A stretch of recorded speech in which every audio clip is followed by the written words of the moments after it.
Hello everyone. तो आज हम लोग कैट एग्ज़ाम में जो अरिथमेटिक वाला पोर्शन होता है उसका एक मॉक टेस्ट जैसा क्वेश्चन पेपर अटेम्प्ट करेंगे। यानी कि हम सारे के सारे अरिथमेटिक के जितने भी चैप्टर्स होते हैं, हर उस चैप्टर के इम्पॉर्टेंट जो क्वेश्चंस होते हैं, हर चैप्टर से क्वेश्चंस करेंगे। तो ये एक मॉक टेस्ट जैसा होगा अरिथमेटिक का, आपकी बहुत हेल्प करेगा। इसमें जितने भी अरिथमेटिक के चैप्टर्स हैं, percentage, profit and loss, compound interest, simple interest और pipes and cisterns, time and work, time speed distance, सारे चैप्टर्स में से इंपॉर्टेंट क्वेश्चन करेंगे।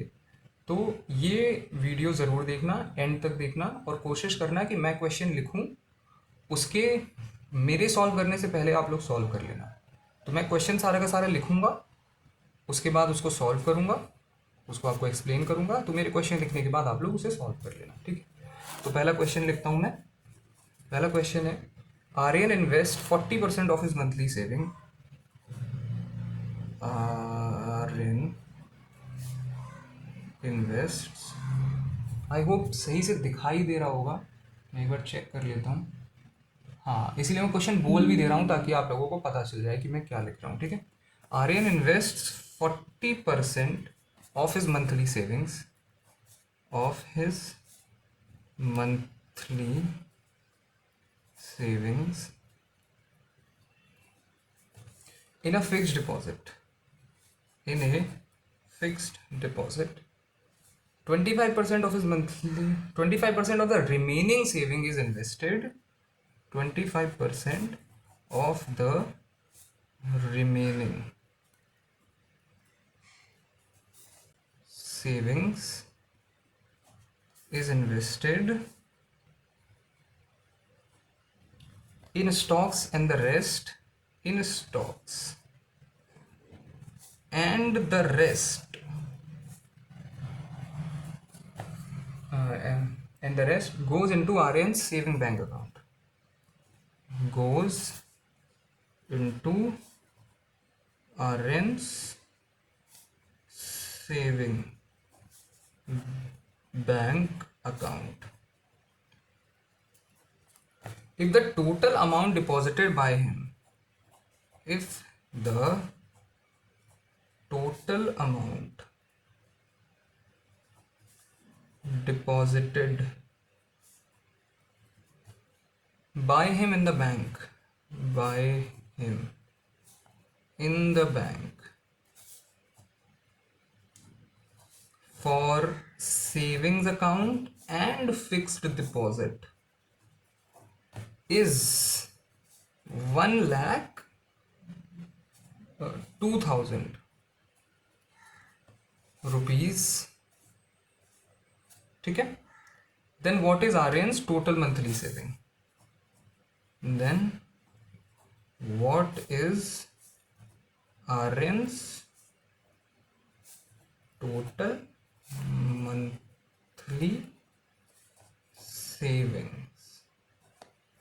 तो ये आपको क्वेश्चन सॉल्व करना है। तो पहले खुद सॉल्व करो और अब पॉज कर लेना, और अब मैं सॉल्व करने जा रहा हूँ, ठीक है।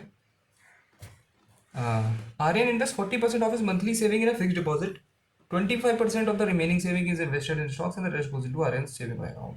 तो मैं इमेजिन कर ले रहा हूँ, assume that monthly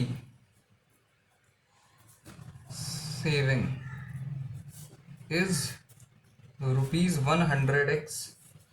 If the monthly saving is rupees 100x, तो 40% of the monthly saving goes in FD. FD में कितना जा रहा है? 40x. बचा अब कितना?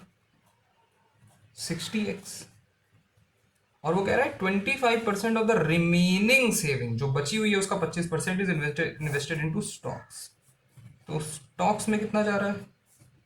25% of 60x, 25 into 60x upon 100, ये फिट के 4 और ये 15x। तो स्टॉक्स में कितना चला गया? 15x, and the rest goes into Aryan saving bank account. और जो बचा हुआ है अब रेस्ट, अब बचा हुआ कितना है? 14x उधर चला गया, 15x चला गया, तो बचा हो गया 45x 45x। कह रहा है कि and the rest goes into Aryan saving bank account. तो सेविंग बैंक अकाउंट में कितना चला गया 45x, सेविंग अकाउंट में 45x। If the total amount deposited by him in the bank for saving and FD, तो saving bank account plus FD जो है that is equal to 1,02,000 rupees.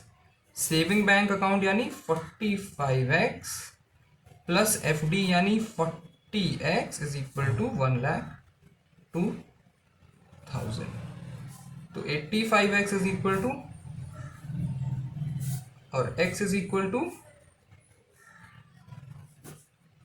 तो ये 17 से चला जाएगा, 17 6 जा, 17 5 जा, 5 बन जा, तो x की वैल्यू हो गई 1200। मंथली सेविंग कितना था, मंथली सेविंग है 100x यानी 100 इंटू 1200, ये हो गया 120000 1 टाइम्स 100 1,20,000। ये हो गया इसका मंथली सेविंग। ये है आंसर। आई होप ये समझ में आ गया होगा। एक परसेंटेज का क्वेश्चन था, बेसिक परसेंटेज का क्वेश्चन। ऐसे क्वेश्चन भी आ जाते हैं कई बार। ओके, अगले क्वेश्चन पे चलते हैं। अगला क्वेश्चन प्रॉफिट एंड लॉस का क्वेश्चन है। If a merchant offers a discount of 20%, if a merchant offers a discount of 20% on the marked price,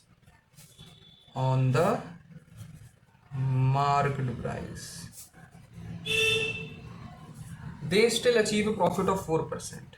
They still achieve a profit of 4%.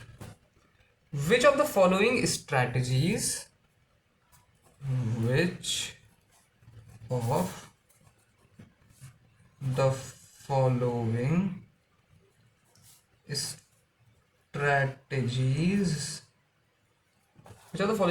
ensures that the merchant achieves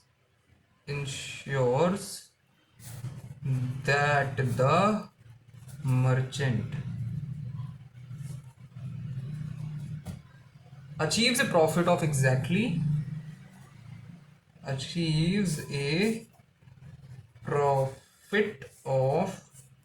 exactly 24.8%?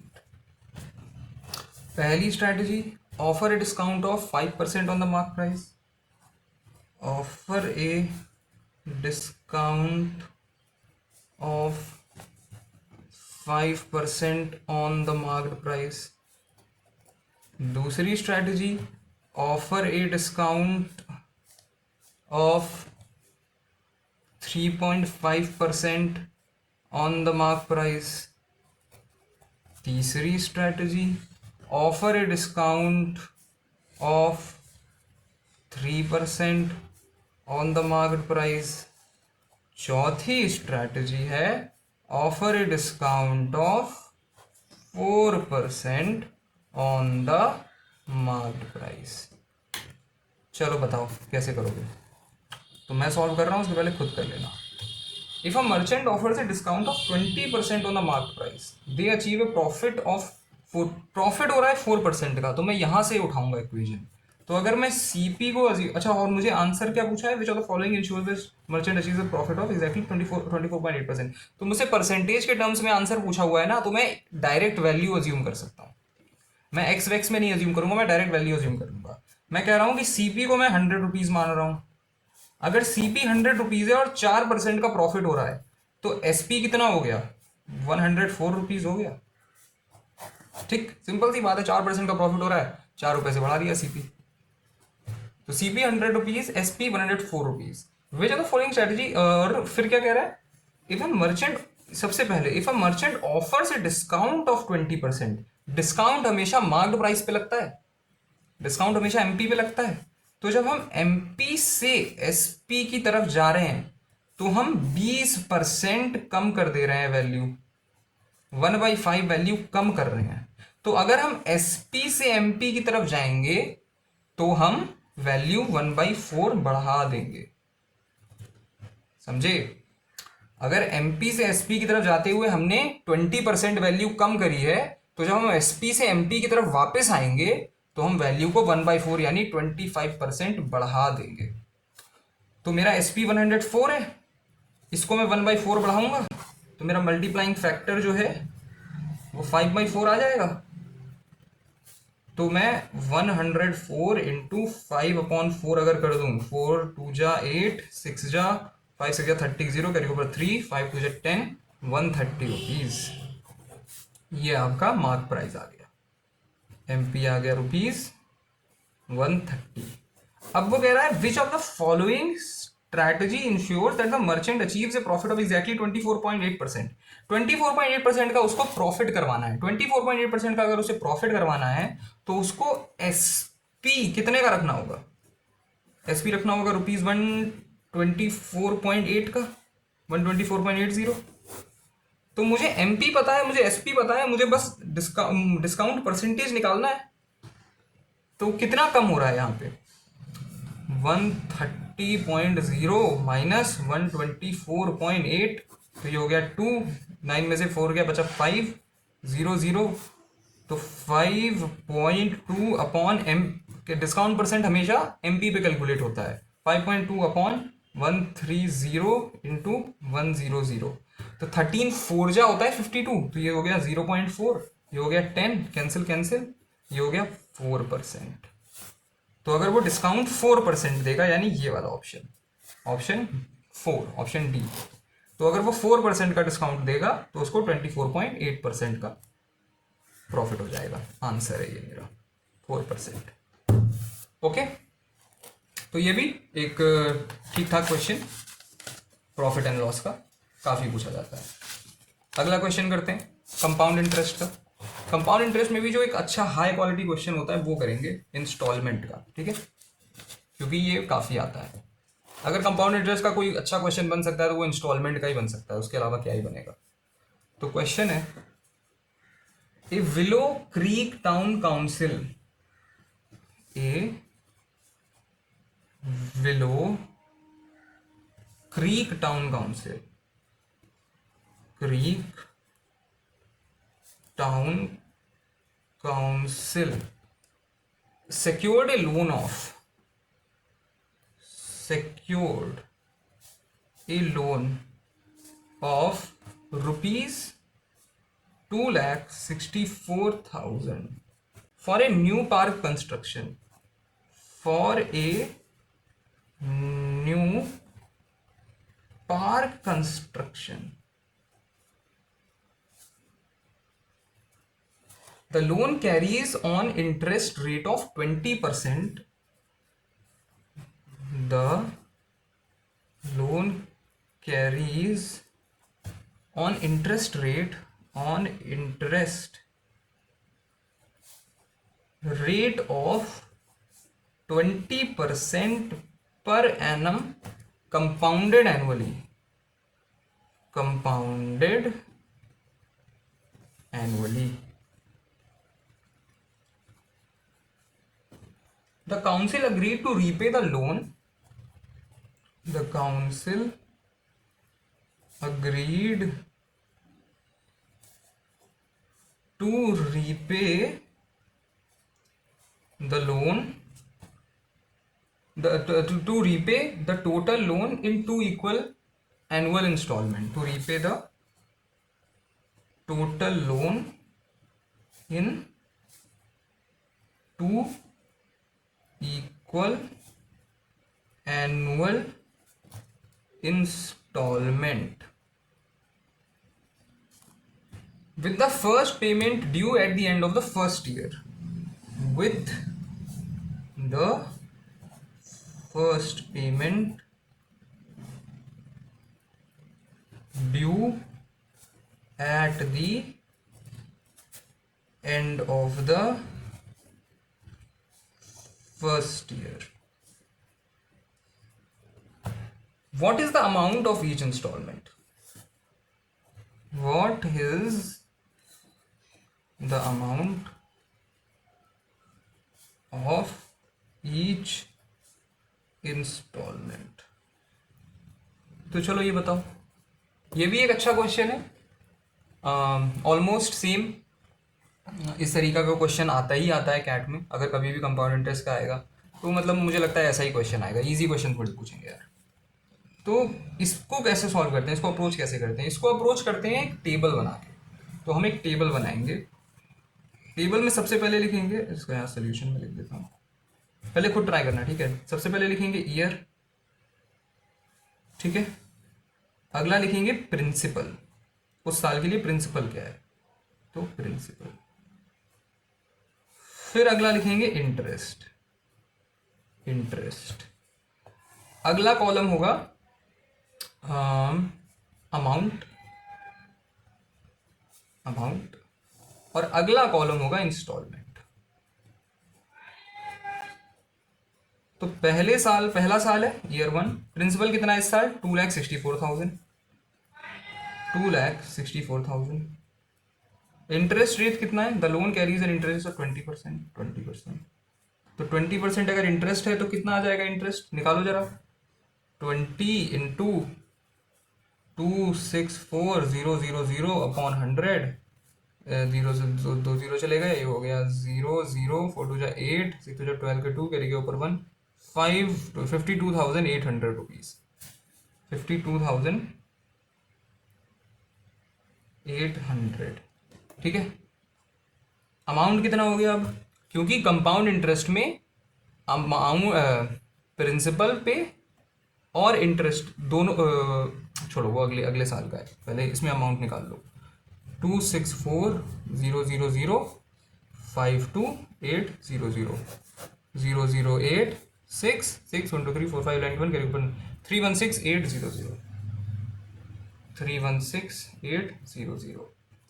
Instalment उस साल कितनी दी जाएगी, मैं imagine कर रहा हूं कि instalment x rupees दी जाएगी, x दी जाएगी। तो अगर इंस्टॉलमेंट x दी जा रही है तो दूसरे साल का प्रिंसिपल कितना हो गया, दूसरे साल का प्रिंसिपल होगा इस साल का अमाउंट माइनस इस साल की इंस्टॉलमेंट। तो इस साल का अमाउंट है 316,800 माइनस x, इस साल का प्रिंसिपल हो गया। इंटरेस्ट कितना है 20%, तो 20% ऑफ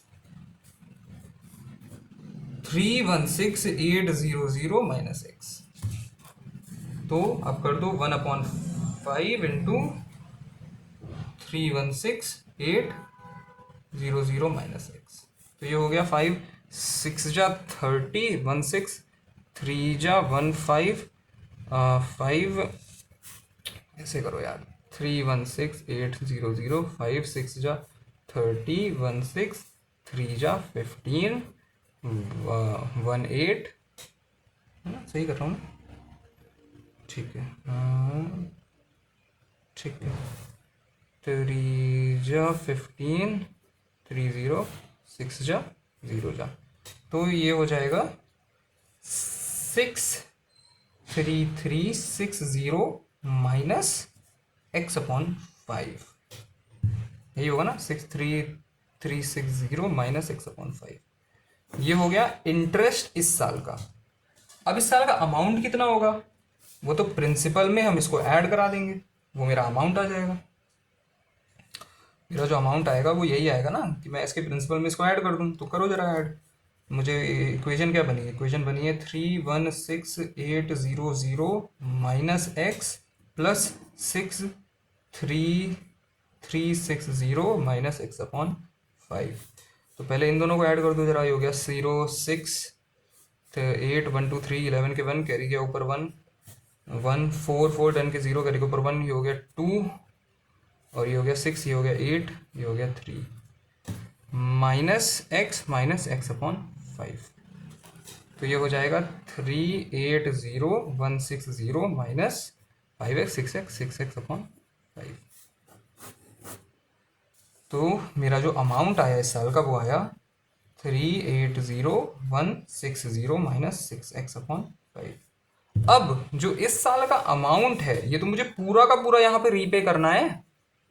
तो इस साल का जो अमाउंट है वो इस इंस्टॉलमेंट के बराबर होगा, क्योंकि इसमें साफ साफ लिखा हुआ है 2 इक्वल इन एनुअल इंस्टॉलमेंट। मैंने ये अज्यूम किया था कि ये दोनों इक्वल होंगे, तो इन दोनों को इक्वेट कर दो, आंसर आ जाएगा 380,160 minus 6x upon 5 is equal to x। तो 380,160 is equal to 6x upon 5 plus x। ये हो जाएगा 380,160 is equal to 11x upon 5। 380,160 into 5 upon 11, 11 3 जा 33, 50 11 4 जा 44, 6 1 11 5 जा 55 और 6 जा 0 जा। तो ये हो जाएगा 5 0 0 6 30 0 carry over 3 5 0 25 8 carry over 2 2 carry over 2 172800। X की वैल्यू आ गई ₹172,800, 1,72,800। ये हो जाएगी आपकी इंस्टॉलमेंट, ₹1,72,800। ये आपका फाइनल आंसर है। ओके, सो दिस इज वही कैलकुलेशन बेस्ड क्वेश्चन है। काफ़ी सारी कैलकुलेशन थी इसमें, तो कई लोगों को इसमें दिक्कत हुई होगी, बाकी इतना कुछ खास नहीं था इस क्वेश्चन में। ठीक, तो ज़रा इसको भी ट्राई कर लेना। अच्छा क्वेश्चन तो मैं कहूँगा, हाँ, क्योंकि ऐसे क्वेश्चन परेशान बहुत कर देते हैं जब भी ये आते हैं। ओके, अगले क्वेश्चन पे बढ़ते हैं। चलो, तो कंपाउंड इंटरेस्ट का लगाया अभी हम लोगों ने। अब हम लगाते हैं रेशियो प्रोपोर्शन का। रेशियो प्रोपोर्शन बहुत ज़रूरी इंपॉर्टेंट टॉपिक। तो रेशियो एंड प्रोपोर्शन का तो क्वेश्चन आएगा ही आएगा एग्जाम में। ऐसा कैसे पॉसिबल है कि बिना रेशियो प्रोपोर्शन के आ जाए, के पेपर आ जाए। तो एक अच्छा क्वेश्चन करते हैं इसका। क्वेश्चन ये भी पीवाईक्यू बेस्ड है, ये सारे क्वेश्चन पीवाईक्यू पे बेस्ड हैं, ठीक है। Question, A dispenser stocks juice boxes and water bottle. A dispenser stocks juice boxes and water bottle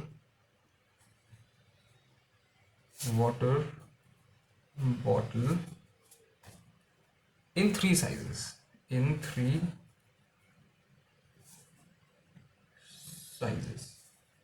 small, medium and large। ठीक, the number of small, medium and large juice boxes, the number of small, medium and large juice boxes,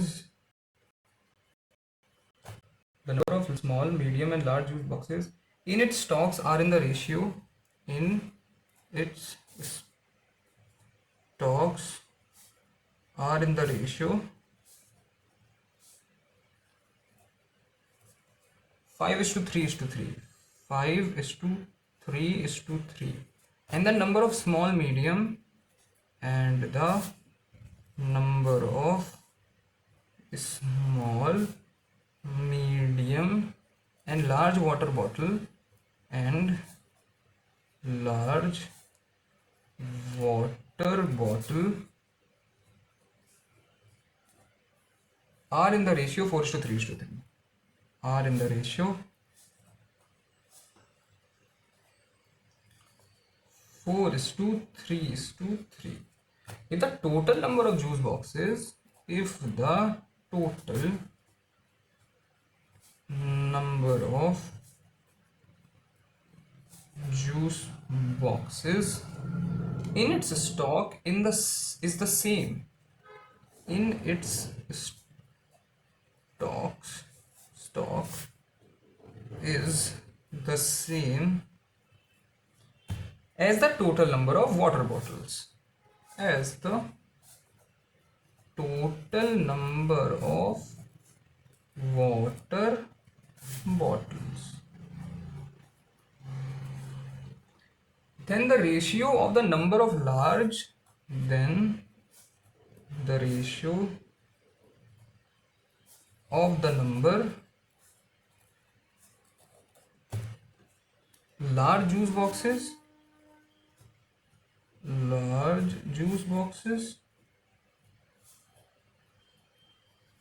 to large water bottle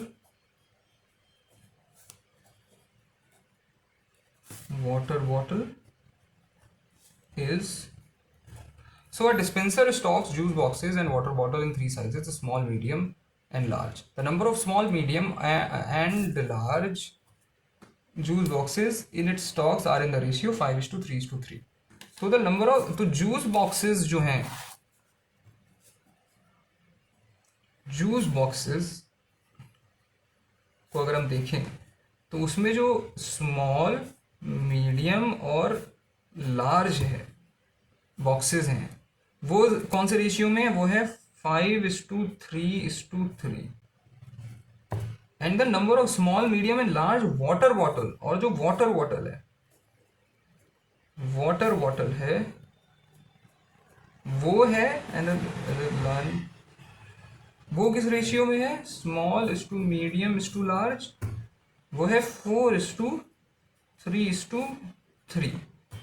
If the total number of juice boxes in the stock is same as the total number of water bottle, तो जितने juice box हैं total तीनों मिला के उतने ही water bottle हैं तीनों मिला के, तो तीनों का रेशियो ऐड करोगे तो कितना आ रहा है? 5+3+3 8, 8+3 11, ये टोटल 11 आ रहा है, और ये टोटल कितना आ रहा है? 4+3+3 7+3 10. तो अगर मैं इसको 10 से मल्टीप्लाई कर दूं और अगर मैं इसको 11 से मल्टीप्लाई कर दूं तो क्या आएगा? तो आएगा जूस बॉक्सेस का रेशियो आएगा small is to medium is to large 10 5 50 is to 30 is to 30, और वाटर बॉटल का रेशियो आएगा 11 4 स्मॉल, मीडियम, लार्ज 11 4 44, 11 3 33, 11 3 33. ठीक, क्योंकि इसका सम आ रहा था 11, इसका सम आ रहा था 10 और 11 का 10 और 11 दोनों कोप्राइम नंबर हैं, तो अगर मुझे दोनों का सम सेम लाना है तो मैं इसको 10 से मल्टीप्लाई कर दूंगा और इसको 11 से मल्टीप्लाई कर दूंगा. अब जरा इसका सम निकालो. 50 + 30 80, 80 + 30 110, 44 + 33 77, 77 + 33 110. सेम आ गया सम. यही तो कंडीशन गिवन थी. कंडीशन सेटिस्फाई हो गई. अब मुझे क्या ढूंढना है?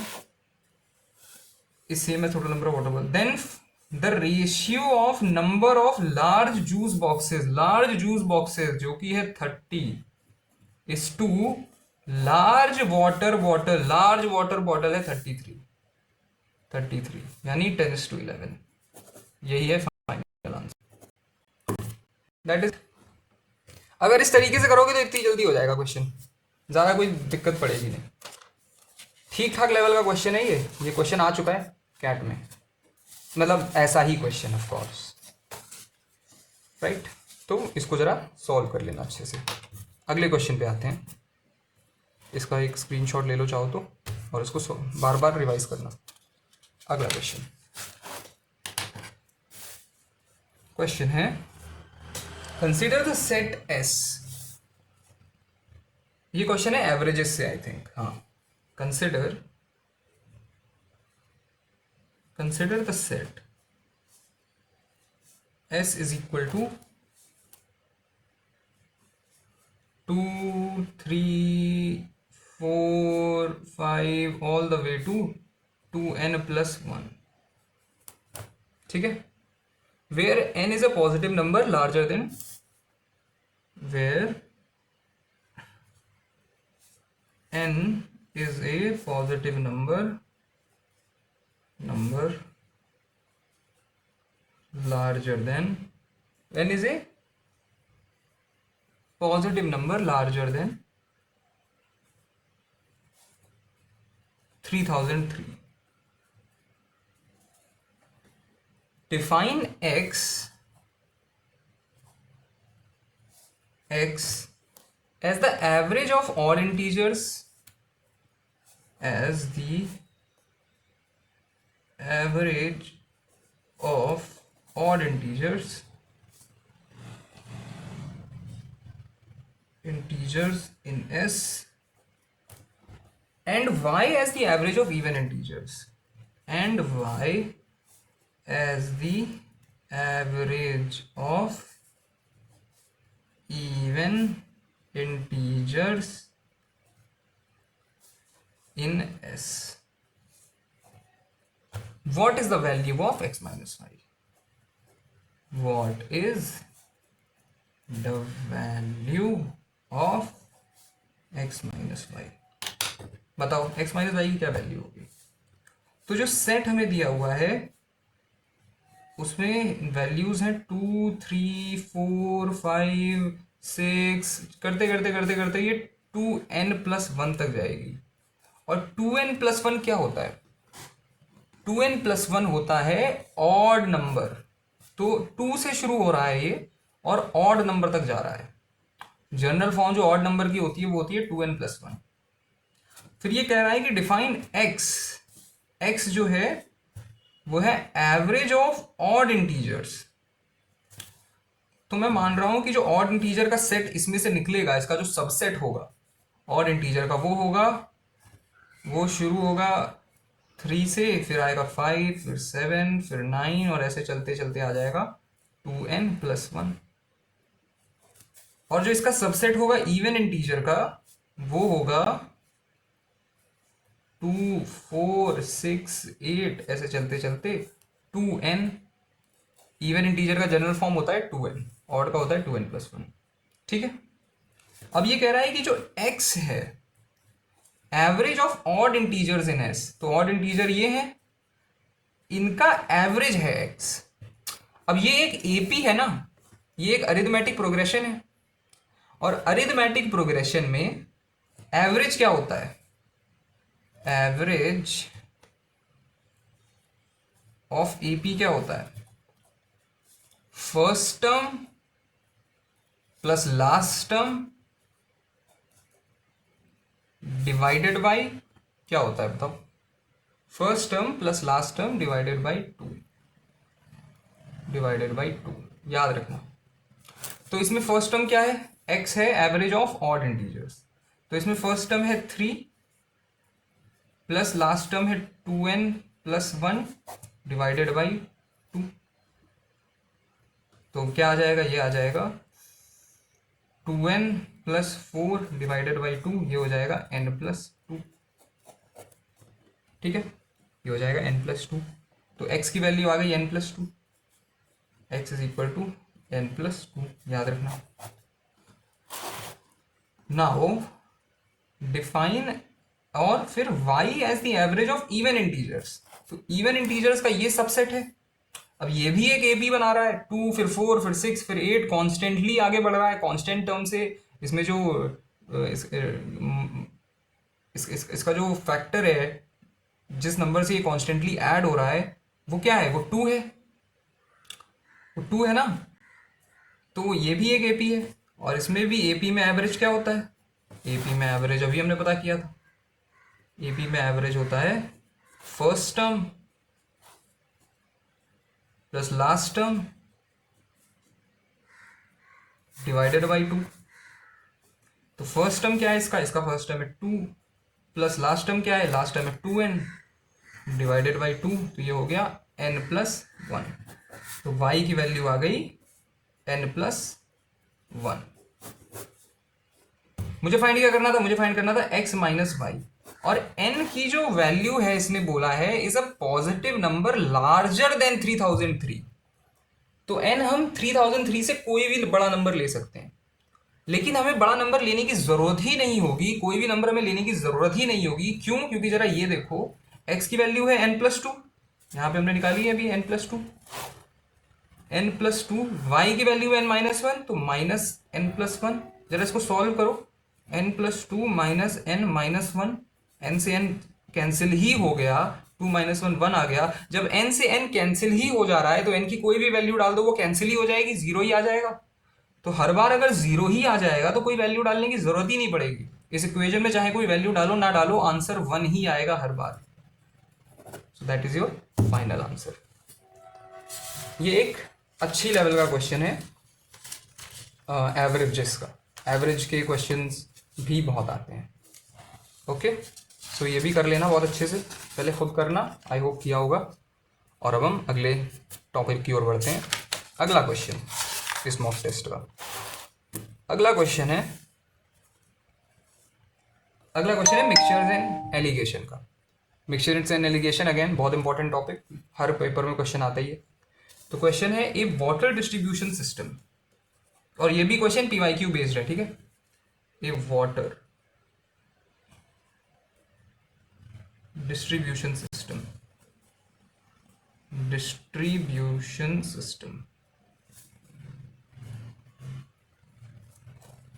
has four reservoirs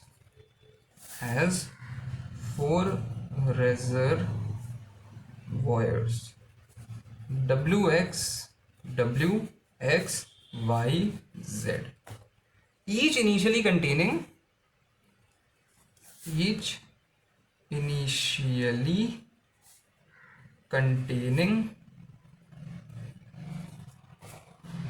1400 liters of water. 1400 liters of water. Water is pumped continuously.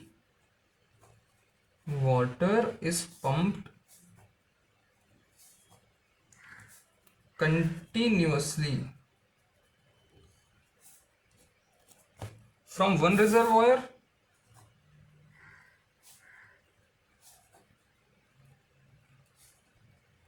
one reservoir to another at the following rates.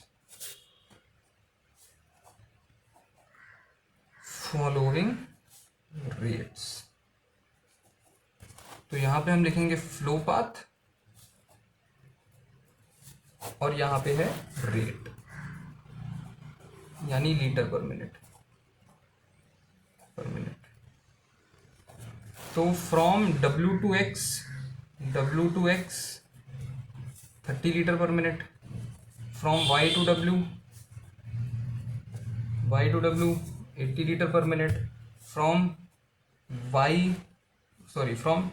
Y to W और from W to Z 20 litre per minute, from Y to Z 60 litre per minute, from X to Y 120 litre per minute, और from Z to X 150 litre per minute. तो question है इसमें, अब आपको solve करना है, which reservoir gets emptied first,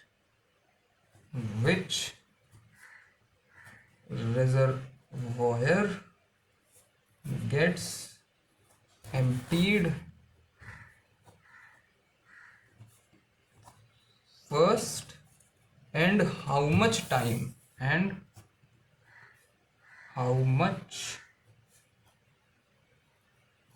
time does it take to get empty?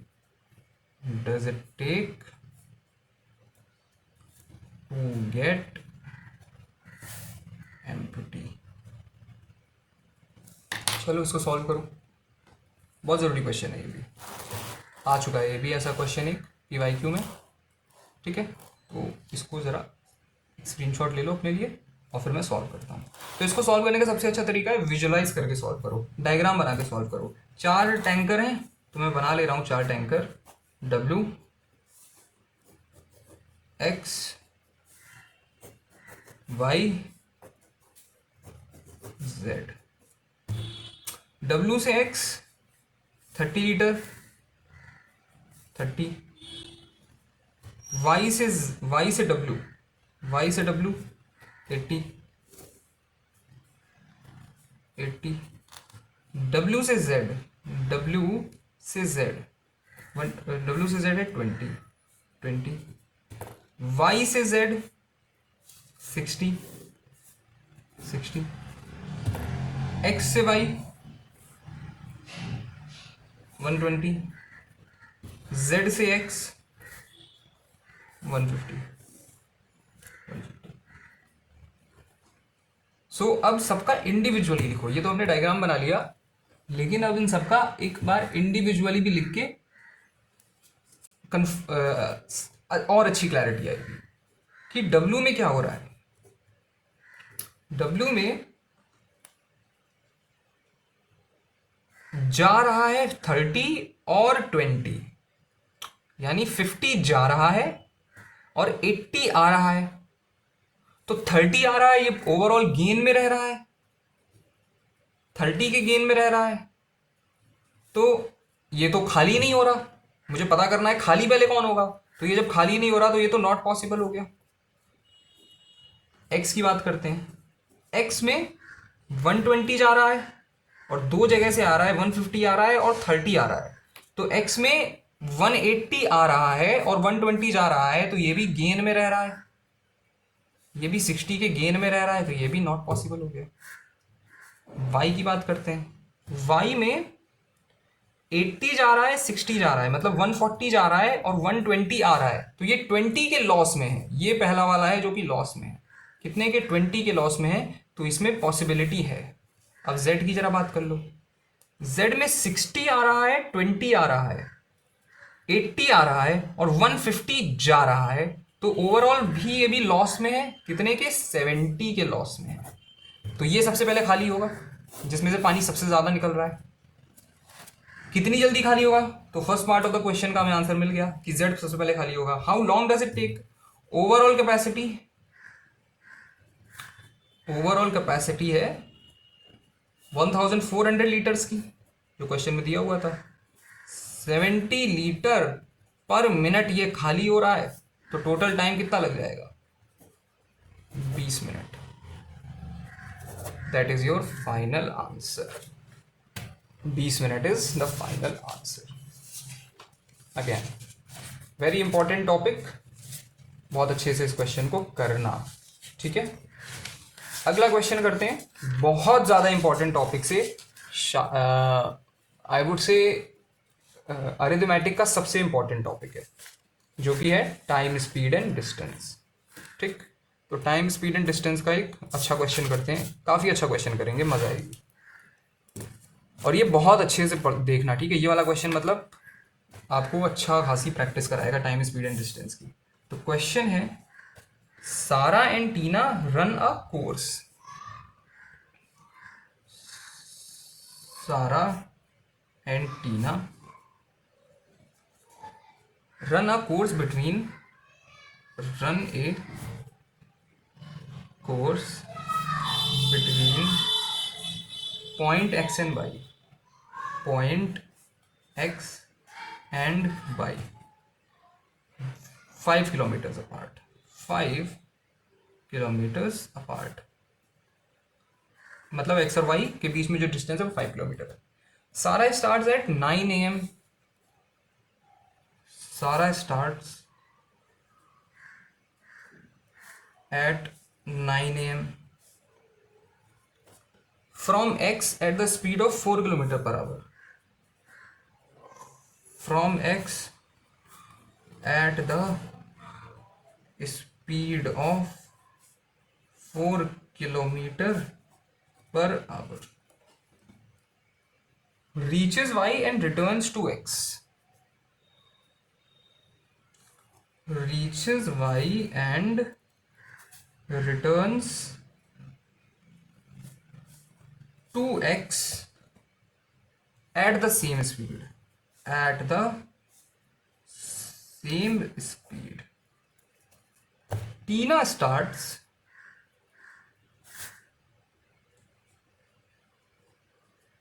at 9:30 AM, 9:30 AM from x at the speed of 8 kilometer per hour, reaches y and comes back to x at the same speed. Reaches y and comes back to x at the same speed. So question का पहला part है question का, at what time do Sarah and Tina first meet. At what time do Sarah and Tina first meet.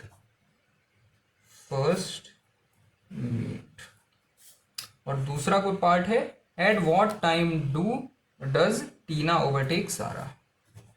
Eight what time do Sarah and Tina meet for the second time? At what time do Sarah and Tina meet for the second time? अब ये बहुत important question है, इसमें जितने भी concept होते हैं time speed distance के सारे टेस्ट हो जाएंगे आपके. अगर बहुत अच्छे से पढ़ा होगा टाइम स्पीड एंड डिस्टेंस तभी ये कर पाओगे. तो चलो करते हैं, शुरू करते हैं. पॉइंट x है और ये पॉइंट y है. x है, y है, 5 किलोमीटर का अंतर है दोनों के बीच में, 5 किलोमीटर. ठीक है, सारा का देखते हैं सबसे पहले. सारा जो है 9 बजे चलना शुरू कर रही है. सारा कितने बजे? 9 बजे. 9 बजे चलना शुरू कर रही है at the speed of 4 kilometre per hour. 4 kilometre per hour की स्पीड पे. Reaches Y and returns to X at the same speed. अब ये वाई पहुंचेगी और फिर एक्स पे भी सेम स्पीड में वापस आ जाएगी. ठीक है, ओके. फिर टीना स्टार्ट्स एट 9:30 AM. तो एक टीना का भी बना लेते हैं यहां पे. एक्स वाई 5 किलोमीटर का डिस्टेंस. अब यहां पे टीना 9:30 AM पे शुरू कर रही है चलना एट 8 किलोमीटर पर आवर की स्पीड से. टीना जो है वो 9:30 AM पे चलना शुरू करेगी. तो सारा 9:30 AM पे कहां होगी? सारा तो 9 बजे चलना शुरू कर रही है, टीना 9:30 AM पे चलना शुरू कर रही है. तो पहले मैं पता करूंगा कि सारा 9:30 AM पे कहां है. सारा 1 घंटे में 4 किलोमीटर ट्रेवल कर रही है. 9:30 मतलब आधा घंटा, आधे घंटे में 2 किलोमीटर ट्रेवल करेगी. तो सारा यहां कहीं होगी 2 किलोमीटर पे 9:30 AM पे. 9:30 AM पे सारा यहां है. और अब टीना चलना शुरू करेगी. तो सारा को हेड स्टार्ट है 2 किलोमीटर का, लेकिन सारा की स्पीड कितनी है? वही 4 किलोमीटर पर आवर. टीना अब यहां पे चलना शुरू करेगी 8 किलोमीटर पर आवर की स्पीड से. टीना और सारा, अब यहां पे रिलेटिव स्पीड का कॉन्सेप्ट लगेगा. टीना जो है 8 किलोमीटर पर आवर की स्पीड पे चलना शुरू करेगी 9:30 पे. 9:30 पे सारा यहां पे है 4 किलोमीटर पर आवर की स्पीड पे चल रही है. दोनों के बीच में डिस्टेंस कितना है? गैप कितना है? 2 किलोमीटर का. 2 किलोमीटर का गैप है, 2 किलोमीटर. टीना की स्पीड कितनी है? 8 किलोमीटर पर आवर. सारा की स्पीड कितनी है? 4 kilometre per our. Relative speed कितनी हो गई? सेम डायरेक्शन में चल रहे हैं ना, सेम डायरेक्शन में चलते हैं तो रिलेटिव स्पीड, तो दोनों की स्पीड सब्ट्रैक्ट हो जाती है तो रिलेटिव स्पीड आती है. तो रिलेटिव स्पीड आ गई 8 - 4, 4 किलोमीटर पर आवर. तो टीना सारा को कितनी देर में कैच कर लेगी? 4 किलोमीटर पर आवर से 2 किलोमीटर को सब्ट्रैक्ट कर दो. Time is equal to total distance यानी 2 किलोमीटर. दोनों के बीच का गैप डिस्टेंस 2 किलोमीटर है और टोटल स्पीड क्या है? 4 किलोमीटर पर आवर. कैंसिल करो, 1/2 आवर. यानी 10 बजे टीना जो है सारा को पकड़ लेगी, टीना सारा को कैच कर लेगी. 10 बजे कहां है सारा, जरा ये बताओ. तो ये पहला क्वेश्चन तो अब सॉल्व हो गया हमारा। पहले जो क्वेश्चन है, at what time do Sarah and Tina first meet, तो इसका आंसर है 10:00 AM। ठीक है, पहला सॉल्व हो गया। अब दूसरे क्वेश्चन पे बढ़ते हैं। At what time do Sarah and Tina meet for the second time. पहली बार तो 10 बजे मिल रही हैं, दूसरी बार कब मिलेंगी? तो ये बताओ, 10 बजे हमें पता चल गया है कि सारा और टीना पहली बार मिलेंगी, तो 10 बजे सारा कहाँ पे है? सारा 9:30 पे आधे घंटे में 2 किलोमीटर चली है, तो अगले आधे घंटे में भी 2 किलोमीटर ही चलेगी। तो 10 बजे सारा 4 किलोमीटर वाले डिस्टेंस पे होगी। 10 बजे सारा यहाँ पे है। टीना कहाँ पे है? टीना जो है 8 किलोमीटर पर आवर की स्पीड पे चल रही है। 9:30 पे उसने चलना शुरू करा है, तो ये भी 4 किलोमीटर चल लेगी।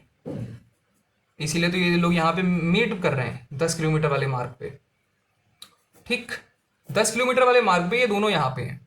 अब सारा वाई पे कब पहुंचेगी? सारा आधे घंटे में 2 किलोमीटर चलती है, तो 1 किलोमीटर 15 मिनट में चलेगी। 1 किलोमीटर का डिस्टेंस बचा हुआ है, तो सारा वाई वाले मार्ग पे, जो कि 5 किलोमीटर का मार्ग है, 10:15 पे पहुंचेगी। टीना 10:15 पे कहाँ होगी? टीना जो है 1 किलोमीटर कितनी देर में चलती है? टीना 1 घंटे में 8 किलोमीटर चलती है, तो 1 किलोमीटर 60 मिनट अपॉन 8, 7.5 मिनट में चलती होगी। तो टीना यहां पे वाई पे 1 किलोमीटर का डिस्टेंस वाई पे 10:07.5 पे पहुंच जाएगी। 10 पे 10:07 पे यहाँ पे पहुंचेगी, और 10:15 पे ये वापस यहाँ आ जाएगी। सेम स्पीड पे चलना है इसे, तो ये वापस आ जा रही है 10 बजे यहाँ पे। तो 10 बजे सारा है यहाँ पे। चलो इसको अच्छे से बनाते हैं एक बार फिर से, ठीक है, क्योंकि अभी और कॉम्प्लेक्स होगा।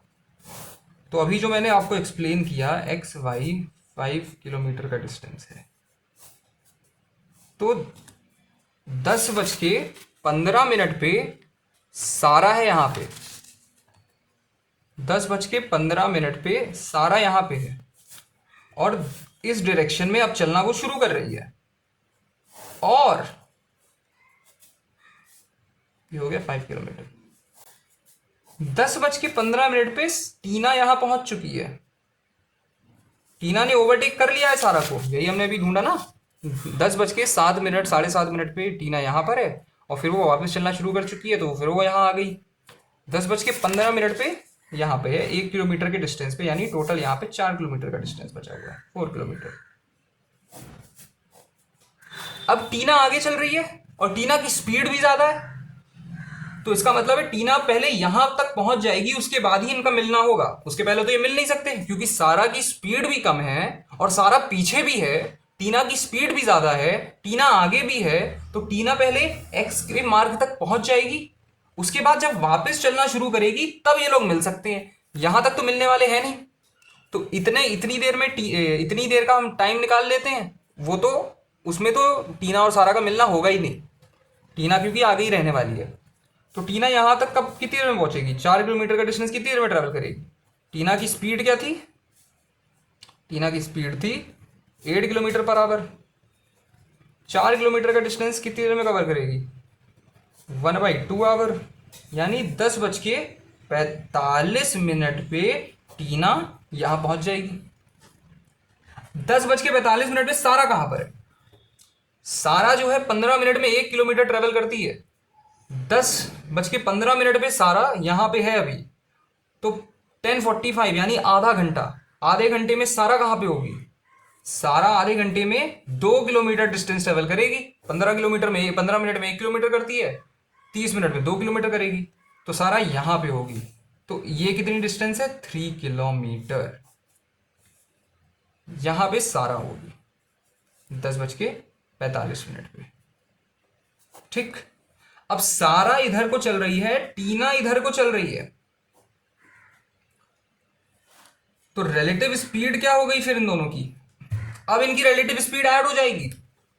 पहले रिलेटिव स्पीड सब्ट्रैक्ट करी थी क्योंकि दोनों सेम डायरेक्शन में चल रहे थे, अब रिलेटिव स्पीड ऐड करेंगे क्योंकि दोनों अलग अलग डायरेक्शन में चल रहे हैं, दोनों अपोजिट चल रहे हैं, तो अब इनकी रिलेटिव स्पीड ऐड हो जाएगी। तो टीना की स्पीड है 8 किलोमीटर पर आवर, सारा की स्पीड है 4 किलोमीटर पर आवर, तो इनकी रिलेटिव स्पीड कितनी हो गई 12 किलोमीटर पर आवर। अब इनकी रिलेटिव स्पीड आ गई 12 किलोमीटर पर आवर। दोनों के बीच में डिस्टेंस कितना बचा हुआ है 3 किलोमीटर का। दोनों के बीच में डिस्टेंस कितना है 3 किलोमीटर का। तो टाइम कितना आ जाएगा, टाइम तो वही होता है डिस्टेंस अपॉन रिलेटिव स्पीड। तो डिस्टेंस कितना है 3 किलोमीटर, टाइम कितना है 12। तो जरा सब्ट्रैक्ट कर दो इसे, ये आ जाएगा 12 टू जा 0 12 0.25 आवर्स, 0.25 आवर्स यानी 15 मिनट। तो ये लोग दूसरी बार कब मिलेंगे 11 बजे, ये दूसरी बार 11 बजे मिलेंगे। That is your final answer. कहां पे मिलेंगे ये भी पता कर सकते हैं, लेकिन फिर और कॉम्प्लेक्स क्यों करना क्वेश्चन को। तो ये क्वेश्चन बहुत ज़रूरी है, ये मतलब बहुत अच्छा क्वेश्चन है, अच्छे लेवल का क्वेश्चन है। टाइम स्पीड एंड डिस्टेंस का ऐसे क्वेश्चन भी बहुत आते हैं, तो इसको भी सॉल्व करना अच्छे से। This is a good question. Okay, तो इस क्वेश्चन को भी ले लो। आई होप ये अच्छे से समझ में आया होगा, नहीं आया होगा तो कमेंट कर देना, मैं फिर समझा दूंगा। अगर प्लीज़ अगर नहीं समझ में आया तो कमेंट कर देना, मैं एक और वीडियो बना के समझा दूंगा।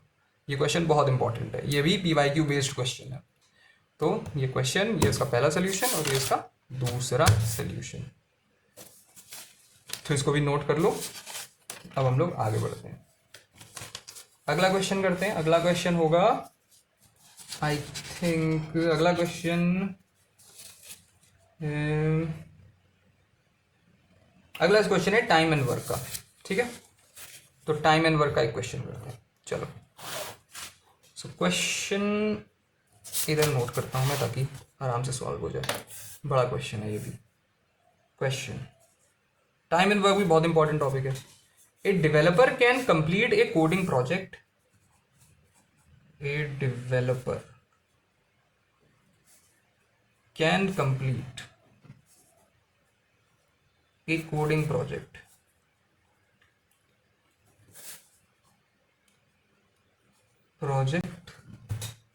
in 210 days. In 210 days. She works alone on day 1. She works alone on day 1. On day 2, she is joined by another developer. On day 2, she is joined by another developer who can also complete the project in same time. Who can also complete the project in same time.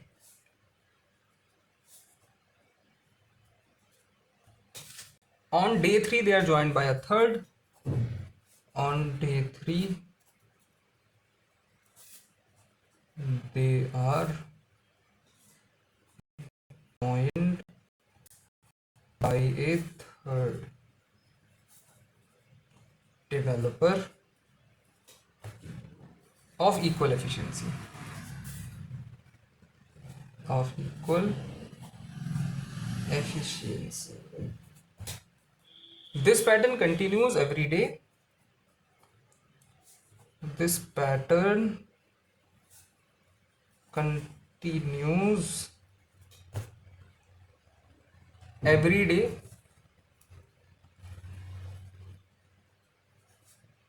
One new developer with same efficiency joins the team. Continues every day. One new developer of equal efficiency joins the team. How many days are required? How many days are required to complete the entire coding project. To complete the entire coding project. बताओ. A developer can complete a coding project in 210 days. She works alone on day 1. On day 2, she is joined by another developer who can also complete the project in same time. On day 3, they are joined by a third developer of equal efficiency. This pattern continues every day. One new developer of equal efficiency joins the team. How many days are required to complete the entire coding project? So मैं assume कर रहा हूँ जो पहला developer है वो 200 मतलब सारे डेवलपर सबकी इक्वल एफिशिएंसी है 210 डेज में पूरा प्रोजेक्ट कंप्लीट कर रहे हैं. तो मैं अज्यूम कर लेता हूं अजम्पशन मेरा अजम्पशन है कि एक coder like one coder 1 day में 1 यूनिट काम कर रहा है. तभी तो वो 1 कोडर 210 डेज में 210 यूनिट काम कर डालेगा, है ना. तो एक कोडर एक दिन में 1 यूनिट काम कर रहा है और अगर वो हर दिन एक यूनिट काम करता चला जाएगा तो वो 210 डेज में पूरा प्रोजेक्ट कंप्लीट कर देगा. लेकिन क्वेश्चन कॉम्प्लेक्स कब बन जाता है जब हर दिन एक नया कोडर ऐड होता जा रहा है. तो पहले दिन कितना काम हुआ? पहले दिन एक कोडर ने 1 यूनिट काम किया तो 1 यूनिट काम हुआ. दूसरे दिन एक नया कोडर आ गया, उसने भी 1 यूनिट काम किया और पहले वाले ने भी 1 यूनिट काम किया, तो टोटल 2 यूनिट काम हो गए. तीसरे दिन एक और नया कोडर आ गया जिसने 1 यूनिट ही काम किया, दूसरे वाले ने भी 1 किया, तीसरे वाले ने भी 1 किया, तो टोटल 3 यूनिट काम हो गया. ऐसे चलते चौथे दिन 4 यूनिट हुआ होगा, पांचवें दिन 5 यूनिट हुआ होगा. ऐसे चलते चलते चलते चलते एक दिन पूरा काम कंप्लीट हो गया. एक दिन पूरा काम कंप्लीट कर दिया गया, कंप्लीट वर्क. तो कितने कोडर्स की जरूरत पड़ी होगी? तो अगर जरा ये देखो तो ये ऐसा तो नहीं, ऐसा समझ में आ रहा है ना कि एक एपी बन रहा है ये, क्योंकि काम तो अभी भी उतना ही है. काम तो 210 यूनिट्स ही करना है ना. पहले वाले कोडर को 210 दिन में जितना काम करना था उतना ही काम आज भी इन लोगों को करना है. काम 210 यूनिट्स ही है. हर दिन एक एक कोडर ऐड होता जा रहा है. पहले दिन 1 यूनिट काम हुआ, दूसरे दिन 2 यूनिट, तीसरे दिन 3, चौथे दिन 4, पांचवें दिन 5. तो ये एक एपी बन गया. और एपी का सम क्या है? 210 units. Total work 210 unit complete करना है. मतलब इन सबको ऐड होके 210 यूनिट बनाना है. तो ये एपी बन गया ना. तो मुझे एपी का सम गिवन है. सम ऑफ एपी क्या है? Sum of AP 210 units given है. और ये सम भी जो है वो कुछ स्पेशल है. क्या स्पेशल है? ये जो सम है ये सम है sum of first n natural numbers का. और sum of first n natural number क्या होता है? Sum of first n natural number होता है n+1 अपॉन 2. ये sum of first n natural numbers होता है. Sum of first n natural numbers होता है n+1 अपॉन 2. तो मुझे n+1 अपॉन 2 वो गिवन है. क्या गिवन है? 210 यूनिट्स. मुझे n फाइंड करना है तो मैं फाइंड तो कर सकता हूं ना. n+1 is equal to 420. n square plus n is equal to 420. n square plus n minus 420 is equal to 0. Quadratic equation बन गई. क्या इसको किन चीजों में डिवाइड करोगे बताओ जरा. 15 इंटू 16, 16 5 80, 0 करेगा पर 8, 16 बन जा 16, 240. नहीं 240 तो नहीं बन रहा है. और क्या कर सकते हैं? 20 इंटू 21, 21 0 तो 0, 21 तो 420. हाँ तो मैं इसको लिख सकता हूँ n square plus 21n minus 20n minus 420 is equal to 0. यहाँ से n कॉमन ले लो, n+21, यहाँ से -20 कॉमन ले लो, n+21 इज इक्वल टू 0। तो n-20 into n+21 is equal to 0, n is equal to 20 और n is equal to -21।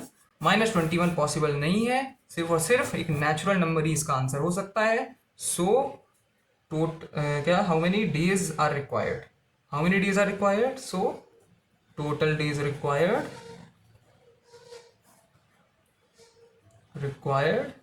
Is equal to 20। Number of days तो इसे पॉजिटिव भी हो सकता है ना, नेगेटिव नहीं आ सकता। तो total answer is 20। Okay, that is final answer.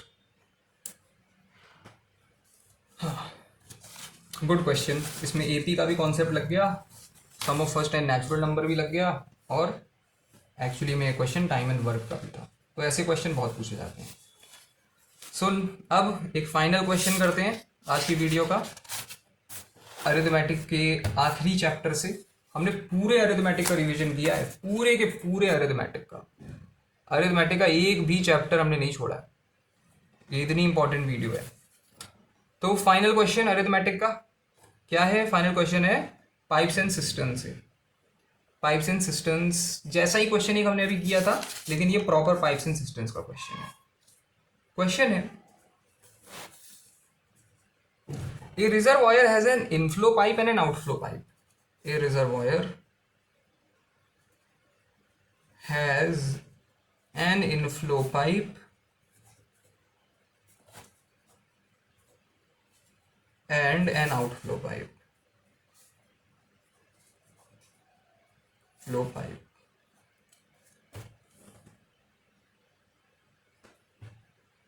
Outflow pipe valve लिख लो। If the outflow valve is closed,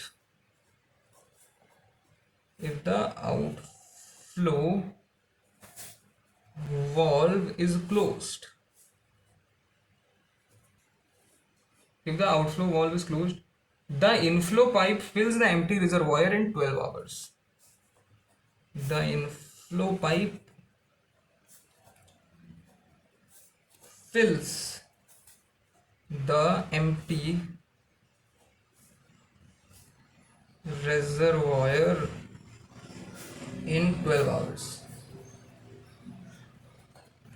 If the outflow valve is open, if the outflow valve is open, the inflow pipe fills the empty reservoir. If the outflow valve is open, the inflow pipe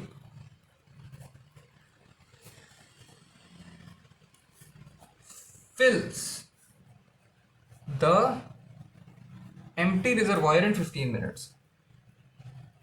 Empty reservoir in 15 hours. If only the outflow valve is open, only the outflow valve is open,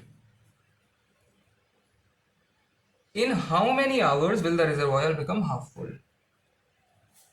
In how many hours will the reservoir become half full? Reservoir become half full. ये है question, इसका solution बताओ। सो I think it's, मुझे जो दिखाई दे रहा है इसका सोल्यूशन ज़्यादा मुश्किल नहीं होगा, तो इसको शुरू करते हैं। If the outflow valve is closed, so एक रिजर्वायर है जिसमें एक इनफ्लो पाइप है और एक आउटफ्लो पाइप है। बेसिकली एक इमेजिन कर लो ना कि ऐसे एक इनलेट है और एक आउटलेट है। इनलेट से पानी आ रहा है, आउटलेट से जा रहा है। अब ये कह रहा है कि if the outflow valve is closed, अगर मैं इसको बंद कर दूं, सिर्फ इनलेट चालू रहने दूं, the inflow pipe फिल्स the empty reservoir in 12 hours, तो ये पूरा का पूरा 12 घंटे में फिल कर देगा, 12 आवर्स में। ठीक है, तो अगर ये बंद है, सिर्फ ये काम कर रहा है, तो इनफ्लो जो है अपना पूरा काम 12 आवर्स में कर देगा। फिर कह रहा है if the outflow valve is open, अगर ये खोल दिया जाए, अगर आउटफ्लो वॉल्व खुला हुआ है, अगर ये बंद नहीं खुला हुआ है, मतलब पानी यहां से निकल भी रहा है और यहां से आ भी रहा है। If the outflow valve is open the inflow pipe fill the empty reservoir in 15 hours, तो 15 घंटे में ये पूरा भर जाएगा। 15 आवर्स में पूरा भर जाएगा। अब मुझे बताओ कि if only the outflow valve is open, अब अगर ऐसी सिचुएशन आए जिसमें ये बंद कर दिया जाए, यहां से कुछ नहीं आ रहा है, सिर्फ ये खुला हुआ है, तो कितनी देर में आधा रिजर्वायर खाली हो जाएगा? तो उसके लिए मुझे पहले ये पता होना चाहिए ना कि पूरी कैपेसिटी कितनी है रिजर्वायर की। तो मैं अजम्पशन मानूंगा,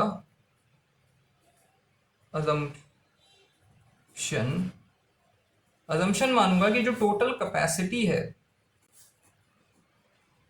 टोटल कैपेसिटी 12 आवर्स में हो रहा है, 15 आवर्स में हो रहा है, दोनों का एलसीएम ले लो, कितना आएगा? 60। मैं टोटल कैपेसिटी 60 लीटर्स मान रहा हूं।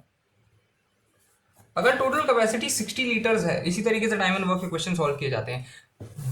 टाइम को कभी अटैक नहीं किया जाता है, वर्क को अटैक किया जाता है हमेशा, ठीक है? टाइम को अगर कभी अटैक करोगे तो क्वेश्चन गड़बड़ हो जाएगा। टोटल कैपेसिटी 60 लीटर्स है, सिर्फ और इनफ्लो जो पाइप है वो 12 घंटे में 60 लीटर्स कंप्लीट कर रहा है, भर दे रहा है। तो इनफ्लो जो है वो 1 आवर में 5 लीटर्स करता होगा। इनफ्लो आउटफ्लो जब दोनों साथ में काम कर रहे हैं, मतलब इनलेट पानी डाल रहा है और आउटलेट पानी निकाल रहा है, तो ये 15 घंटे में 60 लीटर्स कर देते हैं। तो इनलेट माइनस आउटलेट 1 घंटे में 4 लीटर्स कर देते होंगे, 4 लीटर्स कर देते होंगे। इनलेट 1 घंटे में 5 लीटर करता है, इनलेट माइनस आउटलेट 1 घंटे में 4 लीटर कर रहा है। तो यहां से 5 लीटर को मैं ले लेता हूं, 5 minus O is equal to 4। तो आउटलेट जो है वो 1 घंटे में 1 लीटर कर रहा है। आउटलेट 1 घंटे में 1 लीटर कर रहा है। मुझे पता करना है आउटलेट जो है वो आधा कितनी देर में करेगा। आई एम सो सॉरी, हाँ अब समझ में आ जाएगा। आउटलेट जो है वो आधा कितनी देर में करेगा? आधा मतलब कितना? आधा मतलब 60 का आधा 30 लीटर्स। अब मुझे पता करना है कि ये 30 लीटर को खाली कितनी देर में करेगा। 1 घंटे में 1 लीटर खाली कर रहा है, 30 लीटर खाली करने में कितना टाइम लगेगा? 30/1, 30 आवर्स। यही फाइनल आंसर है, 30 आवर्स। तो ये टाइम एंड वर्क का एक इजी सा क्वेश्चन। इससे भी मुश्किल क्वेश्चन हम करेंगे आगे आने वाली वीडियोस में, ठीक है? तो ये सारे के सारे ज़रूर से कर लेना, जितने भी क्वेश्चन आज हमने किए बहुत इंपॉर्टेंट है। सबसे इंपॉर्टेंट अरिथमेटिक ही होता है। आगे हम अलजेब्रा की भी क्वेश्चंस करेंगे, अलजेब्रा भी बहुत ज़्यादा ज़रूरी है। अलजेब्रा का भी एक ऐसा ही मॉक टेस्ट लगाएंगे। बताना मुझे कमेंट में कि ये अच्छा लगा, क्या ये लगा कि हाँ वैल्यूएबल है ऐसी वीडियोस। अगर लगी तो मैं और बनाता हूँ, नहीं तो फिर क्या फ़ायदा।